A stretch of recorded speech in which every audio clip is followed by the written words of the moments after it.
여러분 반갑습니다. 우리 이 땅을 살아가는 젊은이들, 특별히 코스타 뉴질랜드에 참여하고 있는 모든 분들을 주님의 이름으로 축복합니다. 오늘 하나님의 말씀 먼저 같이 보겠습니다. 오늘 로마서 12장 2절 말씀입니다. 우리 같이 읽겠습니다. 너희는 이 세대를 본받지 말고 오직 마음을 새롭게 함으로 변화를 받아 하나님의 선하시고 기뻐하시고 온전하신 뜻이 무엇인지 분별하도록 하라. 또 하나의 구절이 있습니다. 누가복음 11장 13절 말씀입니다. 너희가 악할지라도 좋은 것을 자식에게 줄 알거든 하물며 너희 하늘 아버지께서 구하는 자에게 성령을 주시지 않겠느냐 하시니라. 아멘. 우리 여러분 얼마나 수고 많습니까? 특별히 코로나 바이러스로 인해서 전 세계가 지금 홍역 가운데 있습니다. 이 코로나 바이러스는 굉장히 많은 그 변화를 가져왔는데 특별히 뉴 노멀 시대를 더욱 앞당겨 진행하고 있습니다. 이 뉴 노멀이라고 하는 말은 이전에는 그 비정상적이었던 현상이나 표준이 이제는 아주 흔한 표준이 되어가고 있다는 그런 의미입니다.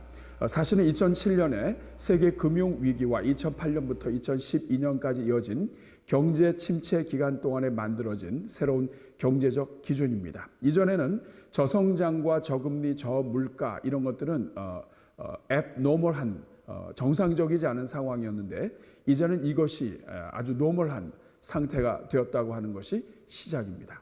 그런데 이제는 이 코로나 바이러스로 인해서 온 세상이 뉴 노멀 시대에 들어오게 되었습니다.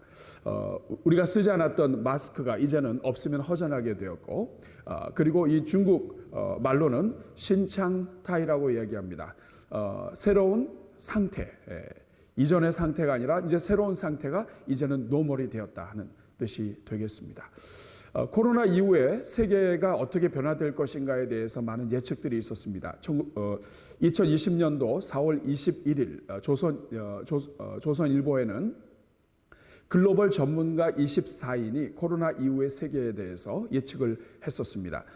주요 변화들로서는 탈세계화, 거대 정부, 포퓰리즘, 세계의 일본화, 유로존의 위기와 중국의 위상이 변화가 되고 또 탈오피스, 악수의 종말과 코로나 세대, 환경 존중 등이 예측이 되었습니다.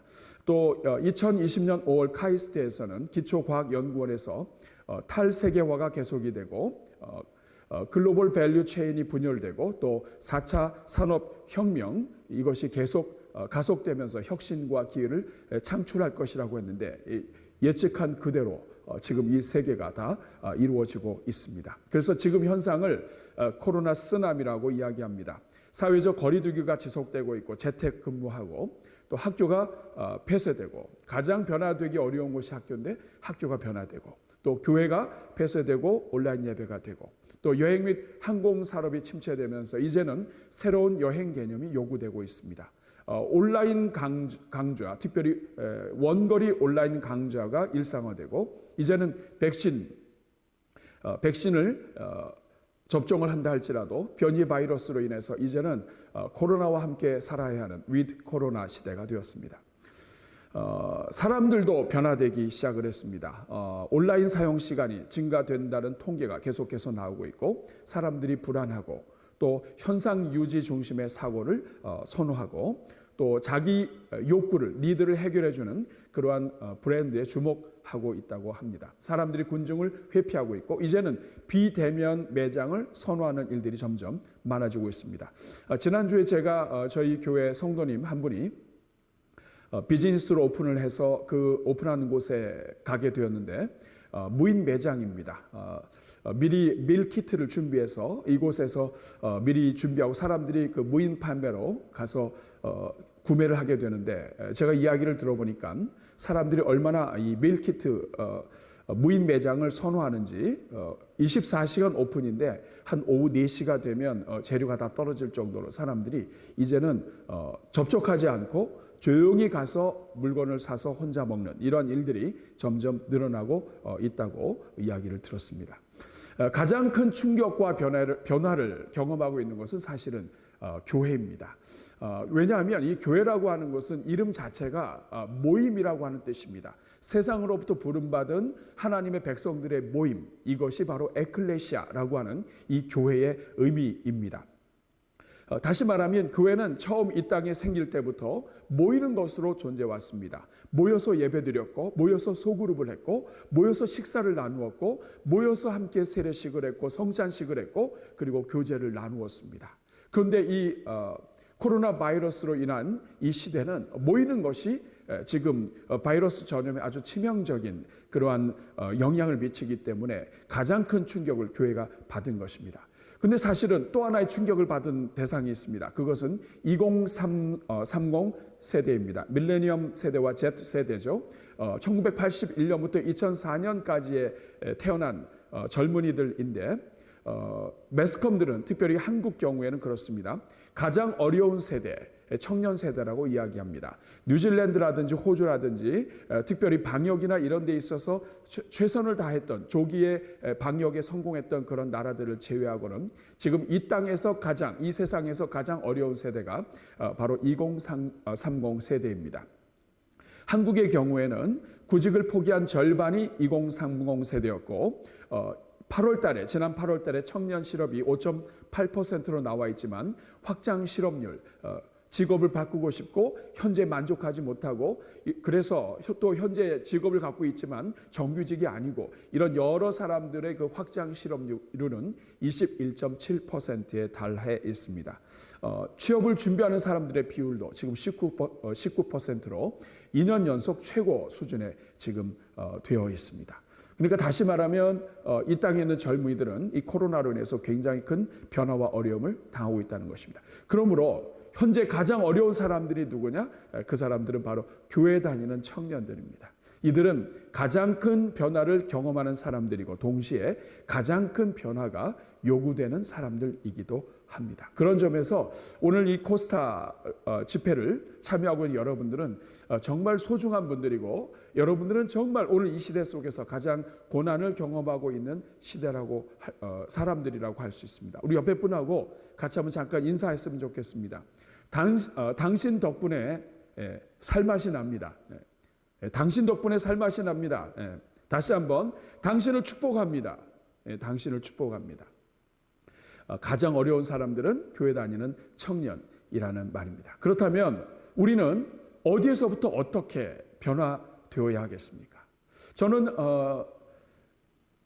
변화되어야 하는 이 시점에서 정말 변해가는 시대 속에서 교회가 계속해서 세상에 예수 그리스도를 들려주며 세상을 변화시키기 위해서는 교회가 먼저 리부트해야 한다 하는 Reboot Your Heart라고 하는 이번 코스타 주제를 굉장히 소중하게 생각합니다. 교회가 먼저 리부트하지 않고 이 땅을 살아가는 기독교인이 젊은이가 기독 청년이 먼저 리부트하지 않고 세상을 리부트할 수 없다는 것입니다. 그래서 저는 이 교회가 어떻게 변화될 것인가 하는 여러 방법들이 있는데 이 변화되는 것에 있어서 세 가지 중요한 개념이 있습니다. 첫째는 패러디. 패러디는 또 패러디가 있고 또 리워크 혹은 리메이크가 있고 그리고 리부트가 있습니다. 먼저 패러디는 원작의 일부분을 모방해서 좀 익살이나 풍자를 목적으로 만들어내는 게 패러디입니다. 그래서 누구 흉내를 좀 잠깐 내면서 그 사람의 특징을 나타낸다든지 이런 게 패러디죠. 리메이크나 리워크는 예전에 발표된 영화나 음악, 드라마 같은 것들을 제목과 내용으로 같은 제목과 같은 내용으로 만드는 것입니다. 내용을 좀 수정하고 또 주인공 그대로 있지만 등장인물들을 좀 바꾸고 시대를 바꾸고 그리고 언어를 바꾸고 해서 외국에서 성공했던 것을 우리 한국식으로 좀 바꾼다든지 이런 여러 가지가 리메이크라고 할 수 있습니다. 그런데 리부트라고 하는 말은 컴퓨터 용어입니다. 컴퓨터가 에러 등으로 인해서 문제가 있다고 생각될 때 껐다가 다시 켜는 것, 이것이 바로 리부트입니다.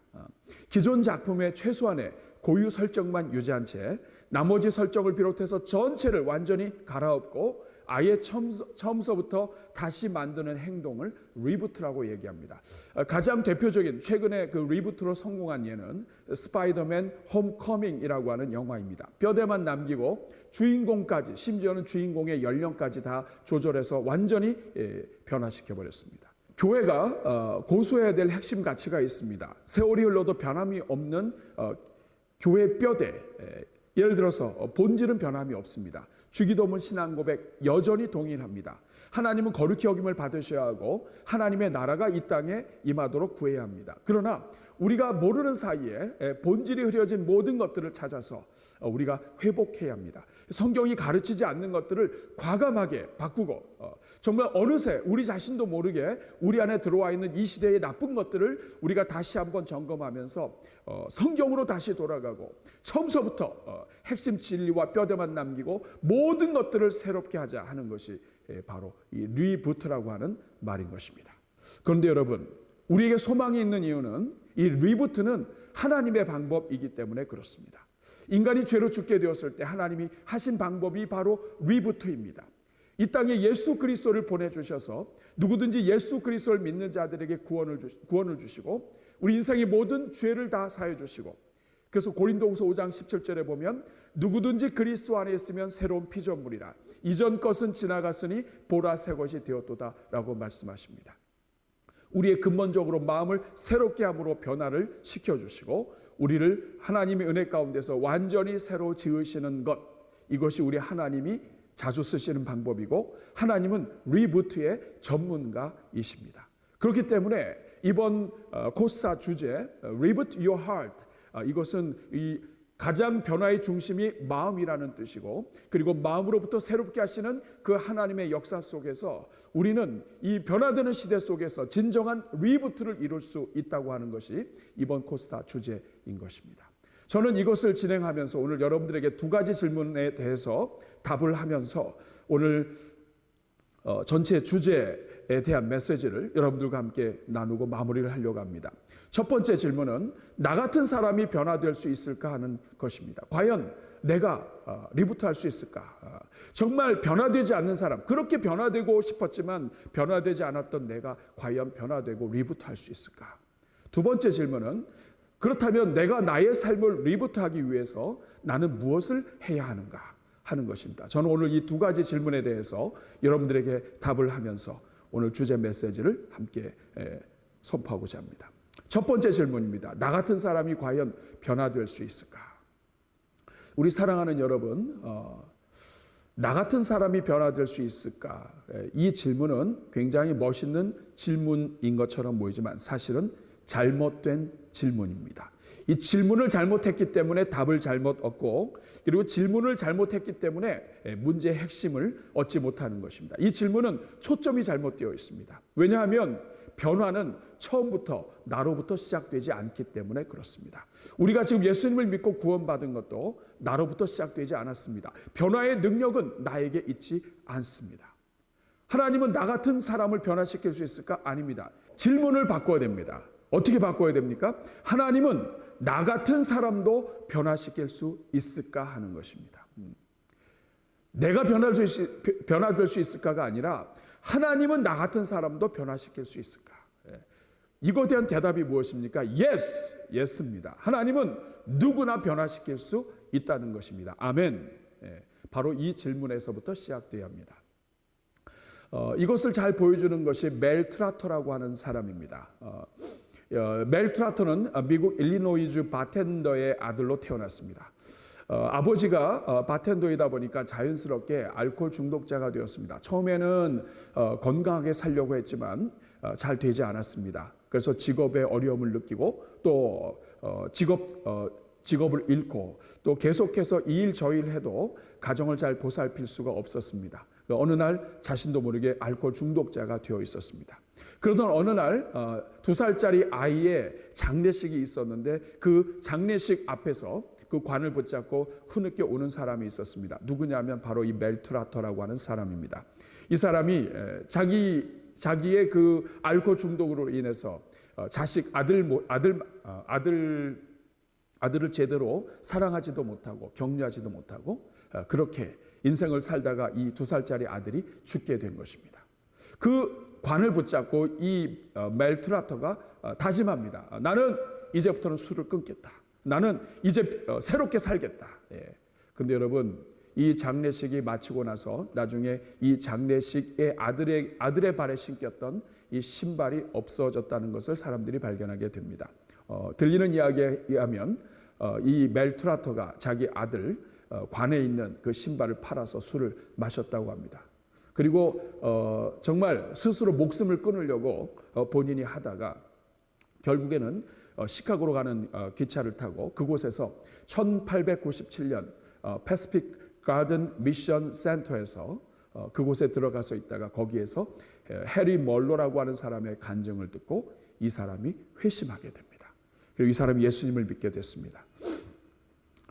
그러면서 1905년에 안수를 받게 됐고 미국에서 가장 큰 구호 단체로 성장하게 됐습니다.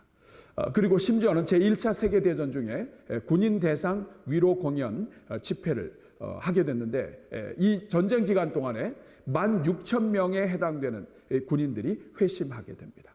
그리고 1935년 밥 존스 칼리주에서 명예 박사를 수여받습니다. 그리고 이 멜투라터 미니스트리는 현재까지 존재하고 있습니다. 사랑하는 여러분, 누가 이렇게 변화시켰습니까? 하나님이십니다. 하나님은 변화시키실 수 있습니다. 고린도후서 5장 17절에 보면 그런즉 누구든지 그리스도 안에 있으면 새로운 피조물이라 이전 것은 지나갔으니 보라 새 것이 되었도다. 내가 결심한다고 변화되는 것이 아니라 하나님이 변화시키시면 변화되는 것입니다. 마태복음 19장 26절에서 이렇게 말씀하십니다. 예수께서 그들을 보시며 이르시되 사람으로는 할 수 없으나 하나님으로서는 다 하실 수 있느니라. 아멘. 사람은 할 수 없습니다. 그러나 하나님은 하실 수 있습니다. 뿐만 아니라 성도는 출발이 다릅니다. 왜 성도가 변화될 수 있는가? 출발이 다릅니다. 100m가 넘는 이 계곡을 그냥 건너갈 수가 없습니다. 절벽이고 떨어져 죽을 수밖에 없지만 다리를 건너간 사람은 이 절벽 때문에 고민하지 않습니다. 마찬가지예요. 성도들은 이미 예수 그리스도로 말미암아 구원의 다리를 건넌 사람들입니다. 그래서 로마서 6장 23절에 죄의 삭은 사망이요 하나님의 은사는 그리스도 예수 우리 주 안에 있는 영생이니라 이렇게 말씀하십니다. 여러분 그 황금빛 내 인생이라고 하는 그 드라마가 있었습니다. 아마 여러분들 중에서도 보신 분이 있을 텐데 여기에 보면 지수라고 하는 자매가 나옵니다. 자기 부모가 재벌인데 몰랐어요. 가난한 집에 자식으로 살고 있었는데 알고 보니까 자기 부모가 재벌이에요. 유전자 검사를 했는데 99.9%입니다. 확실하죠. 처음에는 적응하지 못합니다. 자기 부모에 대해서 원망하기도 하고 그리고 여러 이렇게 반응을 보입니다. 그러나 나중에는 적응하면서 그 생활을 하게 됩니다. 마찬가지예요. 성도는 예수 그리스도 안에서 구원받아 하나님의 자녀가 된 사람들입니다. 비록 모든 것이 처음에는 낯선다 할지라도 예수 그리스도 안에서 계속해서 말씀 가운데 성장하게 되면 하나님의 자녀들로 변화되게 되는 것입니다. 여러분, 변화의 주체가 하나님이십니다. 요한복음 3장 16절 말씀을 보면 하나님이 세상을 이처럼 사랑하사 독생자를 주셨으니 이는 저를 믿는 자마다 멸망하지 않고 영생을 얻게 하려 하심이라. 하나님이 먼저 사랑하셨기 때문에 그래서 독생자 예수 그리스도를 주셨기 때문에 우리가 멸망하지 않고 영생을 얻게 된 것입니다. 그래서 빌립보서 1장 6절에는 이렇게 말씀합니다. 너희 안에 착한 일을 시작하신 이가 너희 안에 착한 일을 시작하신 이가 누가 착한 일을 시작했는가? 너희 안에 하나님이 착한 일을 시작하셨고 너희 안에 그리스도 예수께서 착한 일을 하셨고 성령께서 착한 일을 하셨다는 것입니다. 그 착한 일을 하신 분이 그리스도 예수의 날까지 그것을 이루실 줄을 확신하노라. 우리 사랑하는 여러분, 변화의 주체는 하나님이십니다. 하나님이 변화시키시면 변화될 수 있는 것입니다. 저는 두 번째 질문을 여러분들에게 하고 답을 함께 나눠보겠습니다. 과연 내가 나의 삶을 리부트하기 위해서 나는 무엇을 해야 하는가? 이번 코스타 주제, 이제부터 Reboot Your Heart라고 하는 주제로 여러분들이 이번 코스타 일정을 진행하게 될 텐데 그렇다면 이 기간 동안에 나는 나의 삶을 리부트하기 위해서 무엇을 해야 하는가? 저는 오늘 이것에 대한 대답을 여러분들에게 하면서 결론을 내리고자 합니다. 가장 먼저 해야 될 일은 예수님의 말씀부터 시작해야 한다는 것입니다. 이것이 리부트의 핵심입니다. 가장 본질이 무엇인가를 확인하고 거기에서 다시 시작하는 것입니다. 요한복음 20장 21절 22절에 보면 예수님께서 부활하신 다음에 제자들에게 오십니다. 그리고 제자들에게 오셔서 너희에게 평강이 있을지어다 말씀하신 후에 그 다음에 굉장히 중요한 일을 하셨습니다. 아버지께서 나를 보내신 것 같이 나도 너희를 보내노라.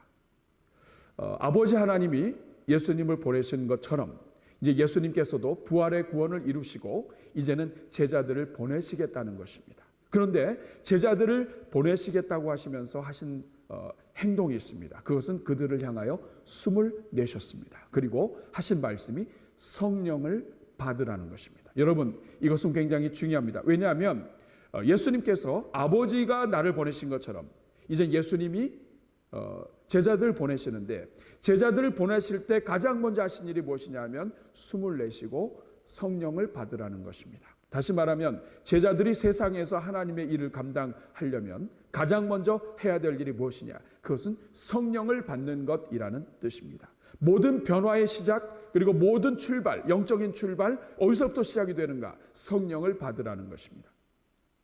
요한복음 16장 7절에서 예수님께서 말씀하십니다. 그러나 내가 너희에게 실상을 말하노니 내가 떠나는 것이 너희에게 유익이라. 우리 사랑하는 여러분, 예수님이 이 땅에 계속 계시면서 기적을 행하고 그리고 제자들과 함께 있는 것이 유익입니다. 예수님이 떠나는 것이 어떻게 제자들에게 유익이 될 수 있습니까? 그런데 예수님이 말씀하십니다. 내가 떠나야 보혜사가 온다. 내가 떠나지 아니하면 보혜사가 오시지 아니한다. 내가 가야 보혜사가 온다 말씀하셨습니다. 이 말은 뭐냐 하면 예수님이 계시는 것보다도 더 큰 능력과 역사가 보혜사 성령께서 오셔야 이루어진다는 뜻입니다. 다시 말하면 예수님께서 부활하신 다음에 제자들에게 계속해서 또 부활하시기 전부터 계속해서 강조하셨던 것은 보냄을 받은 제자들에게 가장 중요한 것이 바로 성령 하나님을 받으라는 것입니다. 보혜사를 만나야 된다는 것입니다. 사도행전 1장 4절 5절도 같은 말씀입니다. 이제 예수님께서 승천하시기 전에 말씀하십니다. 그들에게 분부하여 이르시되 예루살렘을 떠나지 말고 내게서 들은 바 아버지께서 약속하신 것을 너희가 기다리라. 약속하신 성령을 기다려라. 너희가 먼저 나가서 무엇인가를 하기 전에 성령을 기다려라. 약속하신 성령을 기다려라 말씀하신 것입니다. 우리 사랑하는 여러분, 성령님이 누구십니까? 성령 하나님은 보이지 않지만 존재하시는 분이십니다. 맥스 앤더스라고 하는 분이 있습니다. Walk Through the Bible의 공동 설립자이신데 이분이 기독교 진리라고 하는 책을 쓰셨습니다. 그런데 이분이 그 책에서 성령님에 대한 이야기를 이렇게 해줍니다. 명왕성이 아직 발견되지 않았을 때 수금지화 목토 천해명, 여러분 아시죠? 태양계에 있는 별들, 지금은 이제 명왕성이 태양계에 있지 않다, 소속되어 있지 않다라고 이렇게 지금 많이 이야기를 합니다만, 명왕성 관측이 명왕성이 처음에 이 발견될 즈음에 해서 그때는 명왕성까지 볼 수 있는 망원경이 있지 않았습니다. 그런데 천문학자인 그 퍼시벨 로웰이라고 하는 사람이 어떤 물체가 천왕성의 중력을 가하고 있음을 발견하고 이것에 가설을 세워서 어떤 물체가 있지 않으면 중력을 가할 수가 없다라고 하는 이 가설을 가지고 계속해서 진행한 결과 나중에 망원경이 발견이 되고 그리고 그것이 명왕성이라고 하는 것을 발견하게 됩니다. 여러분, 성령은 이 명왕성과 비교가 안 됩니다. 인간의 망원경으로 보이지 않습니다. 그러나 그저 멀리 존재하면서 영향만 미치는, 중력에 영향만 미치는 존재가 아니십니다. 성도들의 삶 가까이서 분명하게 역사하시고 지금도 역사하시고 지금도 은혜를 베푸시는 그러한 분이십니다. 제가 예전에 MTI라고 선교 언어 훈련을 받은 적이 있었습니다. 그때 아일랜드에서 오신 한 그 여자 선교사님이 계셨는데 그분이 어느 날 하루 저를 부르더니 그렇습니다. 저 자매 얼굴을 가만히 보면 지금 하나님의 성령이 함께 하시는 것을 느낄 수 있지 않냐고. 저는 그때 아무것도 보이지 않는 것처럼 느껴졌는데 그분은 성령님과 함께 동행하고 또 성령의 역사를 너무나 많이 보았기 때문에 한 사람 안에서 일어나는 그 성령께서 만지시는 변화까지도 이렇게 느끼실 수 있었던 그런 분이었음을 제가 깨닫게 되었습니다. 우리 사랑하는 여러분, 보이지 않지만 존재하시는 분, 모든 변화의 중심이시고 핵심이신 분, 그분이 바로 성령님이십니다. 그리고 이 성령을 받는 것부터 시작해서 신약 예수님 부활 이후에 모든 역사가 시작됩니다. 성령의 역사는 가장 먼저 우리 마음을 새롭게 하십니다. 로마서 12장 2절 말씀을 보면 너희는 이 세대를 본받지 말고 오직 마음을 새롭게 함으로 변화를 받으라고 이야기합니다. 다시 말하면 변화는 출발이 무엇인가? 마음입니다. Be transformed by the renewing of your mind. 이렇게 말씀합니다. 우리의 마음을 새롭게 하는 것을 통해서 변화가 되는 것입니다. 변화는 마음의 문제인 것입니다. 그런데 성령 하나님의 역사는 바로 이 마음을 변화시키는 것입니다. 에스겔 36장 26절 27절 말씀을 보면 또 새 영을 너희 속에 두고 새 마음을 너희에게 주되 너희 육신에서 굳은 마음을 제거하고 부드러운 마음을 줄 것이며 라고 말합니다. 또 내 영을 너희 속에 두어서 너희로 내 율례를 행하게 하리니 너희가 내 율례를 지켜 행할지니라. 하나님은 성령은 어떤 역할을 하시는가? 우리의 굳은 마음을 제거하고 부드러운 마음을 주십니다. 다시 말하면 reboot my heart, 우리의 마음을 리부트하기 위해서 가장 중요한 것이 우리의 마음인데 이 마음을 근본적으로 변화시킬 수 있도록 이 굳은 마음을 제거하고 그리고 부드러운 마음을 주시는 분이 성령 하나님이신 것입니다. 저는 오늘 이 시간 그리고 이번 코스타 기간 동안에 하나님께서 여러분들의 마음을 새롭게 해주시기를 주님의 이름으로 축복합니다. 성령께서 여러분 가운데 역사하셔서 여러분의 이 중심 마음으로부터 시작을 해서 우리의 마음을 리부트할 수 있도록 하나님이 도와주시기를 축복합니다. 두 번째, 성령은 마음만 변화시키는 것이 아니라 행동으로 옮기실 힘을 주십니다. 사도행전 2장 2절에서 4절에 보면 오순절 다락방에서 함께 기도할 때에 성령께서 강림하십니다. 그때 사람들에게 하늘로부터 마치 불의 혀가 갈라지는 것처럼 그들에게 보였습니다. 급하고 강한 바람 같은 소리가 났고 그리고 각 사람의 이 불이 위에서 내려와서 불의 혀처럼 갈라져서 각 사람 머리 위에 있었습니다. 여러분, 이게 성령의 역사하심인데 바람 같은 소리가 나고 그리고 불의 혀처럼 갈라지는 것이 있는데 각 사람 머리 위에 이 불의 혀가 갈라져서 이 불이 그 머리에 임하여 있었는데 그 다음에 나타나는 역사가 무엇이냐면 성령이 말하게 하심을 따라 말하기 시작한 거예요. 우리 사랑하는 여러분, 성령의 역사가 있어야 성령을 받아야 사람들의 입이 열리고 말하기 시작하는 것입니다. 다시 말하면 우리가 예수님을 믿어도 성령의 역사에 민감하지 않고 성령을 잃어버린 채 우리의 이성과 지식으로 우리가 교회를 섬기고 예수님을 믿는다면 우리는 가장 중요한 핵심을 잃어버리는 것입니다. 우리의 마음을 움직이시고 우리의 입을 열게 하시고 우리 속을 변화시킬 뿐만 아니라 우리가 행동으로 나오도록 변화시키시는 이 성령님을 제외하고 오늘날 이 땅의 교회가 움직이고 있다면 여러분 교회는 잘못 가고 있는 것입니다. 여러분 Reboot Your Heart 이번 주제입니다. 이곳에 있어서 가장 중요한 것 그것은 바로 우리가 성령 하나님과 함께하는 것이 아니면 교회는 잘못된다는 것입니다. 성령은 행동으로 옮길 힘을 주십니다. 사도행전 1장 8절에 보면 오직 성령이 너에게 임하시면 너희가 권능을 받고 성령이 임할 때에 권능을 받고 예루살렘과 온 유대와 사마리아와 땅끝까지 이르러 내 증인이 되리라고 말씀하십니다. 성령이 임하실 때에 증인이 되는 것입니다. 증인은 무엇인가를 보고 경험한 것을 말하는 것입니다. 그런데 성령의 강림과 성령의 역사와 성령의 충만함이 없다면 증인이 될 수 없는 것입니다. 그렇기 때문에 우리가 해야 될 일은 성령을 구하는 것입니다. 누가복음 11장 13절에서 우리 주님께서는 무엇을 구해야 하는지 주기도문을 가르쳐 주시고 그리고 주기도문을 가르쳐 주신 다음에는 간청하는 기도에 대해서 가르쳐 주시고 그리고 이 간청하는 기도를 통해서 우리가 간구해야 될 최고의 간구 기도 제목 성도들이 하나님께 구해야 할 최고의 기도 제목이 무엇인지를 알려줍니다. 그것이 바로 누가복음 11장 13절입니다. 너희가 악할지라도 좋은 것을 자식에게 줄 알거든 하물며 너희 하늘 아버지께서 구하는 자에게 성령을 주시지 않겠느냐. 성령을 주시지 않겠느냐.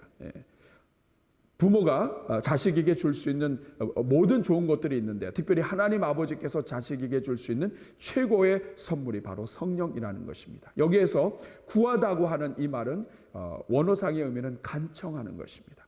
우리 사랑하는 여러분, 우리가 이번 코스타 기간 동안에 우리가 reboot our heart, 우리의 마음을 새롭게 하기 위해서 우리가 처음부터 끝까지 계속해서 구해야 할 것이 있습니다. 그것은 바로 성령 하나님이십니다.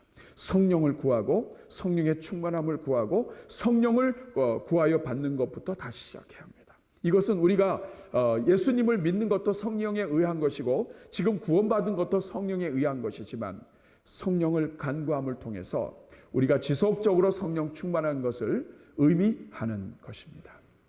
우리 사랑하는 여러분, 저는 말씀을 맺으려고 합니다. 여러분, 바람이 불기 때문에 풍차가 돕니다. 제가 살던 캘리포니아의 이 팜스프링 지역으로 가면 풍력 발전기가 돌아가는 그 풍차들이 굉장히 많습니다. 그런데 그 풍차가 도는 이유는 바람 때문입니다. 풍차가 돌기 때문에 바람이 부는 것이 아닙니다. 바람이 불기 때문에 풍차가 돌아가는 것입니다. 교회도 마찬가지입니다. 우리의 마음이 변화되기 때문에 성령이 계신 것이 아닙니다. 성령이 역사하시기 때문에 우리 마음이 변화되는 것입니다.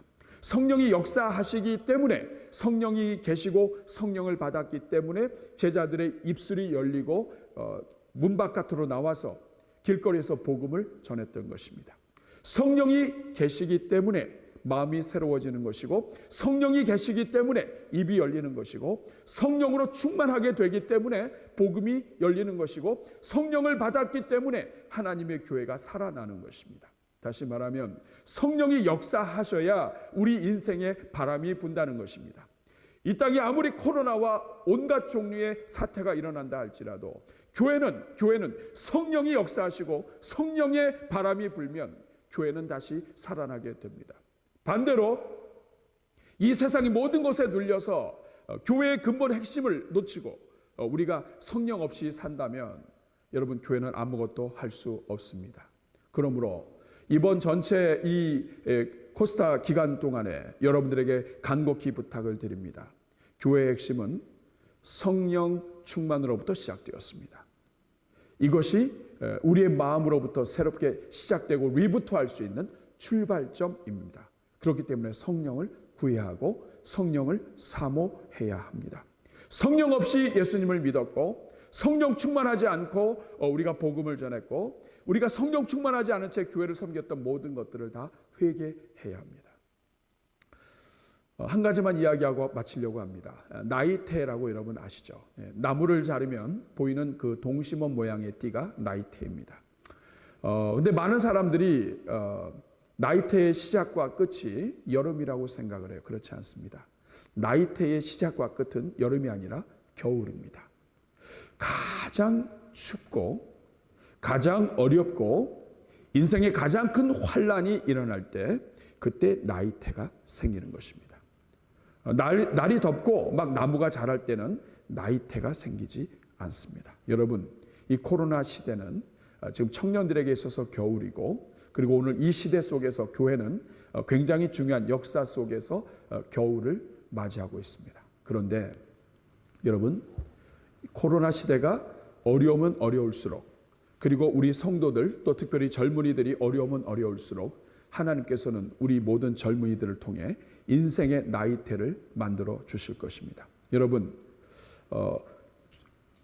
유럽의 흑사병이 범람했을 때 종교개혁이 진행이 됐습니다. 오히려 종교개혁은 흑사병을 뛰어넘어서 흑사병을 통해서 종교개혁이 일어나고 교회의 부흥이 시작이 됐습니다. 코로나도 마찬가지입니다. 코로나가 어려운 것이 사실이고 코로나를 통해서 교회가 어려운 것이 사실이고 코로나를 통해서 이 땅의 젊은이들이 괴로운 것이 사실입니다. 그러나 코로나가 여러분의 심령을 새롭게 하고 여러분의 인생을 리부트하고 그리고 이 땅의 교회들을 새롭게 할 수 있는 하나님의 선물이 될 수 있습니다. 흑사병이 종교 개혁을 일으키고 흑사병을 뛰어넘어 하나님의 교회가 새롭게 된 것처럼 오늘날 코로나가 교회를 새롭게 하시고 이 땅의 교회를 살리시는 하나님의 특별한 손길이요 선물이 되는 것을 저는 믿습니다.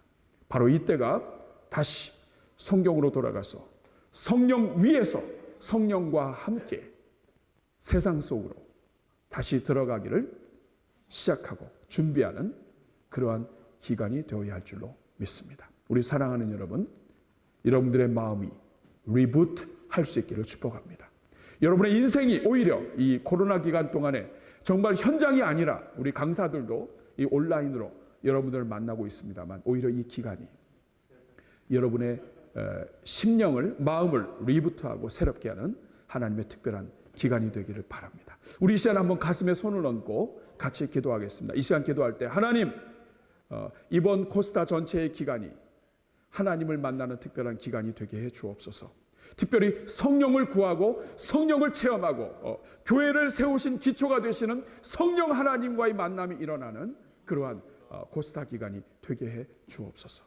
그래서 성령과 함께 다시 우리의 인생을 리부트할 수 있도록 주님 도와 주옵소서.